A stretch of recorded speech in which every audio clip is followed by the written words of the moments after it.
وعلیکم السلام ورحمت الله وبرکاته. محترمه د ښځو دپاره ویښتان پرې کول څرنګه دي؟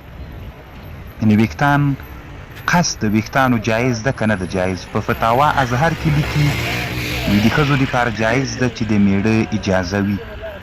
علامه دکتور زهیري رحمه الله هم په فقه اسلامي و ادلته کې لیکي اما قصر المرأة شعرها فيجوز، ده جایز ده ما دون الاذن کی لا تشبه بالرجال. او په فقه حنفي في الثوب الجديد کې هم دغه مسأله ذکر کوي. وروره علامه انور شاه کشمیری رحمه الله د په فیض الباري کې لیکي لا يجوز الوفراء يعني القص، ویښتان کمول د ښځو دپاره جواز نه لري. د مونږ اکثره حنفي فقها هم دغه وایي چې جواز نه لري وروره، ځکه دې کې تشبیه د ښځو له نرانو سره راځي.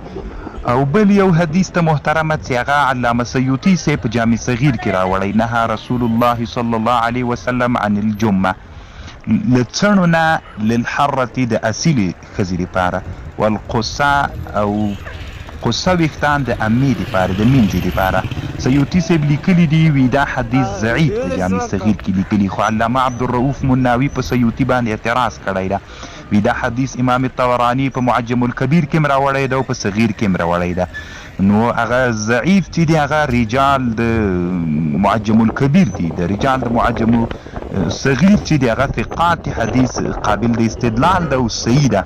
حتی په دې ردم کړی ده او لیکلي دي چې سیوطي صاحب ولې ضعیفه طریقه او سند راوړی او قوي سند یې نه ده راوړی. نو محترمه د ښځې دپاره ویښتان قیچي کول، بیا تا پوښتنه کړې چې د مخې ویښتان پیکای پرې کول، نو علامه ظفر احمد عثماني صاحب علاء سنن کې او عنوان کې دي په 18 جول کې المشط المیلا، یعنې ویښتان داسې ګومنځ کې چې پیکای پرېږدي بیا داسې کوږ واړوي، دا وي د زانیانو عادت ته، المشط المیلا وهي مشط البغایا.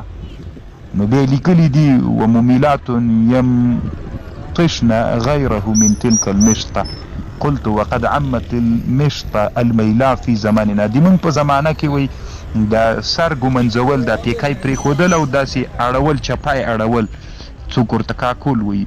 في زماننا في الرجال والنصارى جميعا اخذوها من النصارى، دوی دا له نصرانیانو نه وایي زده کړی. فلا حول ولا قوة الا بالله العظیم. الله دې جوړ لره وروره کامیاب.